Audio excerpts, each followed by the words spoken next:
cheating wife wants to live with her AP. I did the same my way is short cheating story. In real life, Elias Heller had always believed in the sanctity of marriage. For 15 years, he and his wife, Clara, had built a life that, at least on the surface, seemed unshakable. Their two-story house in a quiet German suburb was filled with laughter, memories, and the occasional argument that came with a long partnership. But everything Elias thought he knew about his life was shattered on an ordinary autumn evening when Clara dropped a revelation that would unravel their world. "I've been seeing someone else," she confessed, her voice trembling. Elias felt the ground shift beneath him. He stared at her, unable to process the words. His mind spun, searching for clarity, but nothing made sense. Then she said the name. "His name is Daniel. He's younger?" A flood of emotions swept through Elias: shock, anger, betrayal. Clara's words sliced through him like a blade. Daniel wasn't just younger. He was barely out of his 20s, a colleague at the art gallery where Clara worked. "You brought him into our life?" Elias asked, his voice low but laced with venom. Clara avoided his eyes. "It wasn't supposed to happen like this. I never meant to hurt you, but I felt lost for so long." Elias withdrew into himself after that night, though he refused to let Clara see how deeply the betrayal had cut. For days, his mind teetered between rage and despair. But as the emotional storm subsided, a nagging question took its place. Why Daniel? Something about Clara's explanation didn't sit right with him. One evening, while Clara was at work, Elias found himself wandering into her studio. Among her sketches and unfinished paintings, he noticed something odd: a series of small, hastily painted canvases tucked away behind a cabinet. They depicted a man, Daniel, no doubt, but in each painting, his face was distorted, his eyes hollow and soulless. The images felt wrong. A chill ran down Elias's spine. This wasn't love. It was obsession. Determined to understand what Clara had gotten herself into, Elias hired Victor, a discreet private investigator. Victor's initial findings were predictable. Daniel was charming, ambitious, and had a history of flings with older women. But as Victor dug deeper, the story became darker. Daniel's former partners had eerily similar tales: intense relationships that began passionately but ended abruptly, often with the women spiraling into depression. One had even disappeared under mysterious circumstances, though there was no evidence linking Daniel to her vanishing. Elias's blood ran cold. He had dismissed Daniel as a youthful mistake, but now he wasn't so sure. Was Clara in danger? Elias decided to confront Clara. Waiting for her one evening, he placed the disturbing paintings and Victor's report on the dining table. When she walked in, her expression shifted from exhaustion to anger. "You've been spying on me," she demanded, her voice rising. "I'm trying to protect you," Elias shot back. "This man isn't who you think he is." Clara's laughter was sharp and bitter. "You're unbelievable. You think digging up dirt on him will fix us? You've never even tried to understand why I needed someone else." "But you don't need him," Elias said, pointing to the paintings. "Look at these. You painted them, Clara. Doesn't this tell you something isn't right?" For a moment, Clara faltered, her eyes flickering to the distorted images. But then her resolve hardened.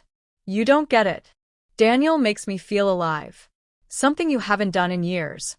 Elias felt the familiar sting of her words, but this time, it wasn't enough to stop him.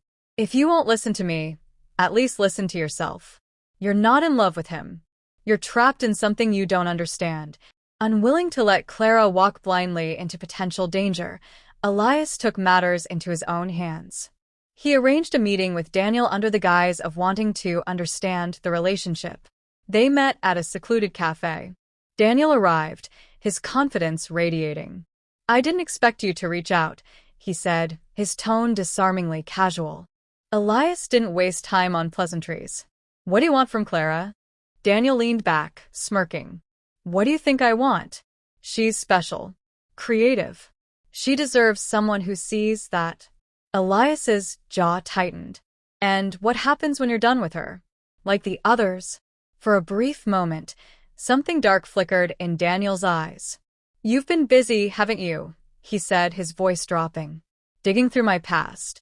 But tell me, Elias, are you ready for what you might find?" Elias felt a knot form in his stomach. There was something unsettling about Daniel, something that felt less like a man and more like a predator. As Daniel stood to leave, he leaned in close, his voice a low whisper. "Be careful, Elias. You might not like how this ends." That night, Elias couldn't shake the feeling of impending doom. He went back to Victor, urging him to dig deeper, no matter the cost. Days later, Victor returned with chilling news. Daniel wasn't his real name. His actual identity was tied to a string of unsolved crimes across Europe, fraud, manipulation, and even suspicions of foul play in cases involving wealthy women. But the most disturbing revelation came in the form of an old photograph Victor had unearthed. Daniel standing with a woman who bore an uncanny resemblance to Clara. The photo was dated 10 years before Elias and Clara had even met. Elias's hands trembled as he held the photo. "What does this mean?" "I don't know," Victor admitted, his voice grim. "But it's not a coincidence." Elias knew he had to act. Confronting Clara again would do no good. She was too deeply ensnared. Instead, he devised a plan to expose Daniel for who he truly was. He invited both Clara and Daniel to dinner, presenting it as an olive branch. Clara was hesitant but agreed. Daniel, ever confident, accepted without hesitation. The evening began cordially, but as the meal progressed, Elias steered the conversation toward Daniel's past. Subtle jabs turned into pointed questions, and Daniel's mask began to slip. Finally, Elias produced the photograph. Clara's face went pale as she looked at it, her hand shaking. "What is this?" she whispered. Daniel's smirk returned, but this time, it was colder. "You've gone to a lot of trouble, Elias. But you still don't see the bigger picture, do you?" Elias's heart raced. "Then enlighten me." Daniel leaned forward, his voice low and chilling. "Clara wasn't just another woman. She was always meant to find me. And now, she's exactly where she belongs." Clara's breath hitched as Daniel's words sank in. The room felt suffocating, the air thick with an unspoken threat. Elias stood, his fists clenched. "This ends now." But before he could act, Daniel rose, his movements calm yet deliberate. "You don't decide how this ends, Elias. I do." And with that, Daniel walked out, leaving a silence that screamed with unanswered questions. Clara left shortly after, her mind a whirlwind of confusion and fear.